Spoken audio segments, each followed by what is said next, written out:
Today I fucked up by not having a threesome with my girlfriend and her hot friend. This happened over the weekend. It's a bit of a long story, but I just have to talk about it somewhere, someway. TL, doctor is at the bottom of course for those who don't want to read my essay. So I, 19 meters, have been dating my beau. Today I fucked up a girlfriend Amber, 19F.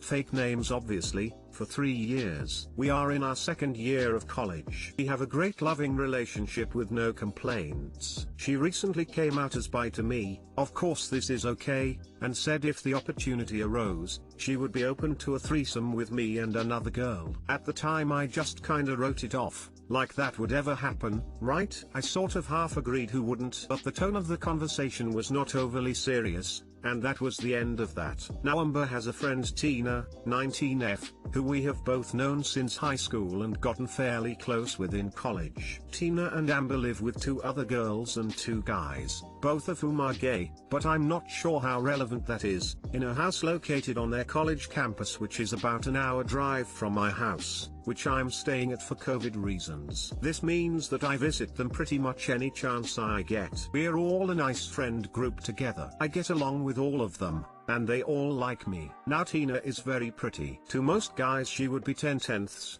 dream girl material. I would never in a million years cheat on my girlfriend, especially not with her friend who is also my friend, but definitely on occasion I've had sexual thoughts about Tina. She's just undeniably attractive, and I know I would never act on these thoughts because I'm loyal to my loving, and very attractive, girlfriend. I only bring this up because for the story it's important to note I have occasionally fantasized about Tina in this way. Tina has never had sex. In high school she was one of those goody two-shoes girls who didn't do a whole lot of bad, but once she hit college I guess she was looking to go a little bit down the girl gone wild route. But COVID has obviously put a stop on those plans for the time being, so she still has not had sex, and because she's in a house with a bunch of horny college students, many of whom have also not had sex, the topic gets brought up a lot on Saturday nights when we're all hanging out together. And so this brings us to this past Saturday. I don't drink for personal reasons, but everyone else does, and we were all having a great time as usual. The topic shifted to sex,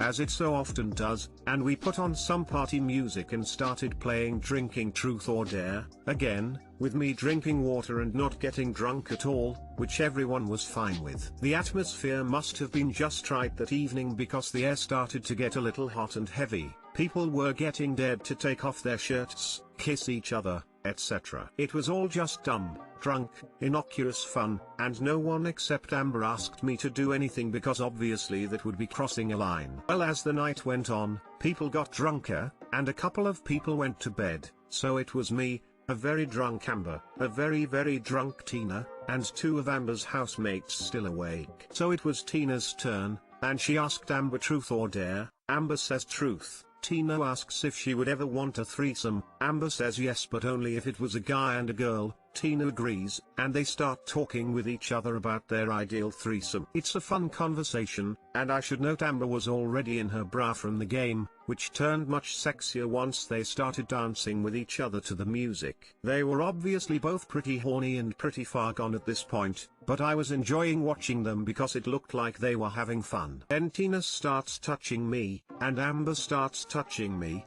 and things are getting much more intense. Skipping the minor details, eventually they both sort of asked if we wanted to have a threesome. I was in shock, but I just sort of let Tina lead me by the hand up the stairs to her bedroom, all high school party style. We all got into her room, and we were standing around in silence for a couple seconds before Tina asked, "So how do we start?" And I don't know what it was, but her saying that, I guess it was just the innocence of it, was enough to snap me out of it. The whole time I was a little uneasy about the situation, but that sort of jerked me out of the trance I was in. I sat on the bed, shook my head, and asked Amber to leave so I could speak to Tina in private. After a little hesitation, she agreed, and I basically said to Tina what any good guy would say. "You don't want to do this. It would be unethical for me to do this since I'm sober. This is not how you want your first time to go. You're very drunk and will regret this later. You don't want this impacting any of your good friendships in your life.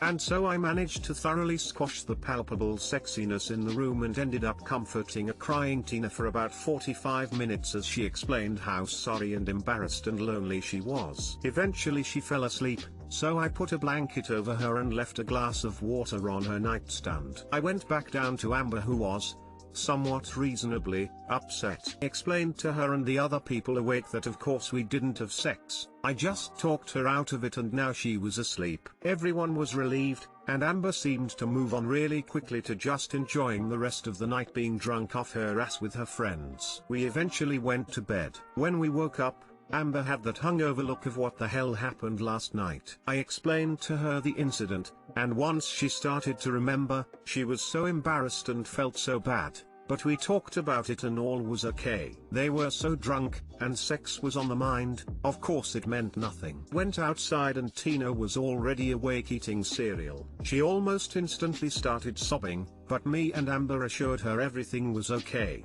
Our friendships are not impacted, and my relationship with Amber is not impacted. We all understood now what had happened, and we all moved on and wrote it off as just an incident concerning two slightly too drunk, threesome curious college friends. I went back home later that day, and it wasn't until I was lying in bed that the gravity of the situation really hit me. I could have done it. I actually had the opportunity to experience pretty much every guy's dream fantasy, a threesome with his girlfriend and her hot friend. Fuck my fucking life. So that's where I'm at now. Wrong subreddit. Maybe seeing as it's not really a fuck up if I don't truly regret my actions. I know it was the right thing to do, but goddamn. If I was drunk, if I had no morals, fuck my life. At least it makes for a funny story. Too long didn't read. My girlfriend and her attractive friend/housemate got very drunk and tried to initiate a threesome with me, who was sober. Put an end to it for obvious logical and ethical reasonings, but I would be lying if I said I'm not haunted by the ghost of what could have been. Edit. Thank you for all the kind words and rewards. All of the support here has made my day. I feel the need to just make some general comments. First, I believe that what I did was the absolute bare minimum. It makes me sad that wanting sober, legitimate consent is viewed as such a rare trait in men. Still, all the compliments I'm receiving are much appreciated. Second, I just want to reiterate that this is absolutely not something I regret at all. I know that I acted the right way, and I would not change anything about how I responded, despite posting this to r/today I fucked up.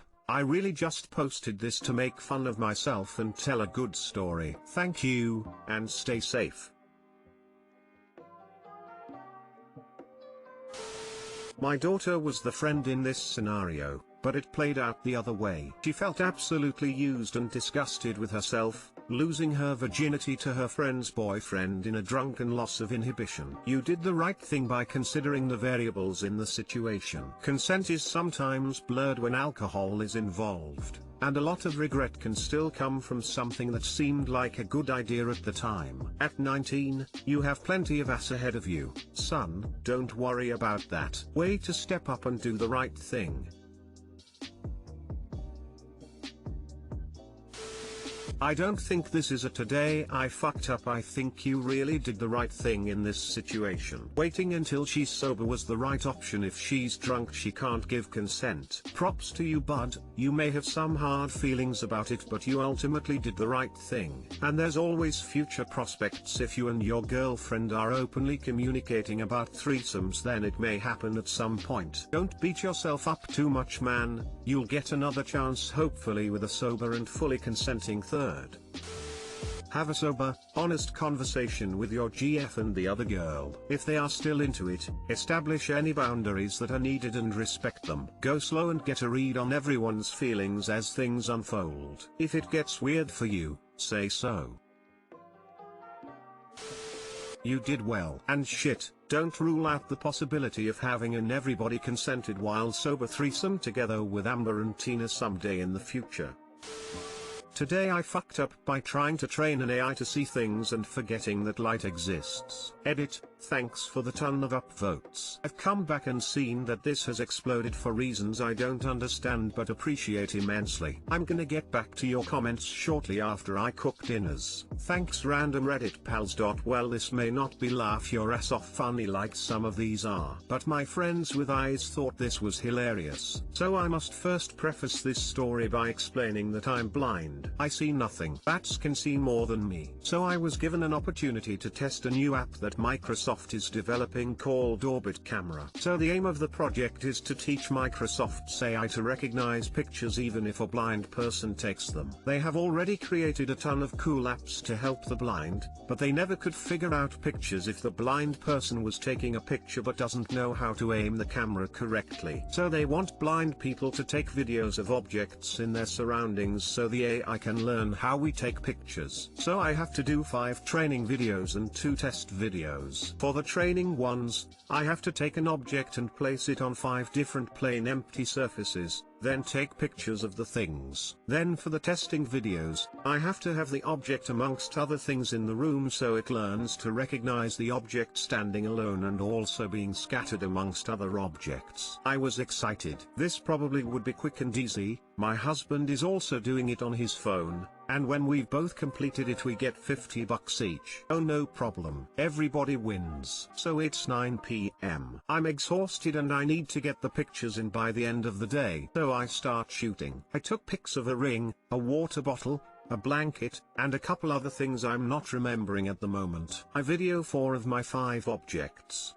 And it's only when I get to thing 5 that it occurs to me. It's 9:30 at night. It's dark outside. I need to turn on a light. But I was exhausted, and for some reason I convinced myself that the AI could maybe see in the dark. I got a message this morning thanking me for my participating, but I need to redo 4 of my 5 videos because they can't see any objects. Too long didn't read. I'm blind and forgot that people with eyes need light in order to see things. And the AI doesn't see better than the humans.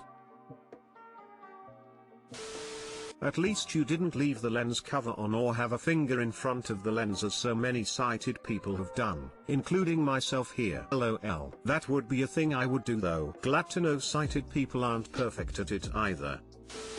That seems like a pretty valuable insight if they are designing this app as object recognition for blind people. Maybe they need to include a reminder to turn on a light? Maybe. But I should have known better. I just wasn't thinking and I was so tired. And by the time I thought that I better turn the light on and redo the videos, I had no energy left. So I will just redo them today during the daylight. But you are right. It maybe should remind us. We will note that in the feedback. It's not really a failure though, is it? Microsoft devs also just learned something, or should have. They made an assumption that the target audience for the app would know whether or not adequate light is present, and now they know they are wrong. There today I fucked up, not yours. Not even sure if they fucked up. They wanted to learn how blind people take pictures, and apparently some PF them take them without light. I know I'll go for hell for laughing. Oh no. It's hilarious. It's not a problem. I make fun of my blindness all the time. It's funny also. If you are going to hell, I'll drive the bus. That's a deep insight. Hopefully the Microsoft folks realize the system needs an audible too dark that accommodates time of day. It's certainly an unacknowledged assumption. Well, I just feel so stupid. Like I know that people need light. I just always forget, because we have no use for it. I like to call people with eyes light slaves. Because when the power goes out, who is the one that can get around and actually deal with life? The ones that don't need the light. Today I fucked up eating drugs. Not today, but 2 weeks back. Wife got a new mega THC gummy in the mail, cut it up, popped a pess in her mouth, ranted about how bad it tasted, then did her thing. Few minutes later she lets out a giggle, says it kicked in and continued on. Nourish later, she's back to normal and takes the bag out again. She hands me a pest to smell cause it had a very strong smell. Feeling adventurous I pop it in my mouth. Big mistake. So things are going good. Our realtor calls and the wife answers. I'm giggling during the call, then suddenly I can't laugh anymore. She finished the call, and I can't speak. I try mouthing help but she doesn't notice. Feeling nauseous I run to the bathroom to throw eel but nothing. Come back up, sit on the couch. Started hyperventilating, she notices. At this point I am mid severe panic attack and unable to move my thoughts away from my upset stomach. I wave my hand directed at the garbage can, she grabs it and I proceed to throw up. A lot. Threw up so hard I pulled my stomach muscles apart, and I'm heaving and crying at this point. Everything is dark, can't focus on anything but the pain. Wife takes off. Feeling like death itself, I wait for release. She comes back with my stuffed duck. I saw him when she entered and the world lit back up. Picture a blob of dark oil, then put dish soap in it and the dark pushes aside. She gave him to me, I lay down and blacked out. Woke up 2 hours later feeling happy aside from the stomach ache. It was a bad experience to say the least. TL, doctor ate too much weed gummy and thought death was coming to take me away.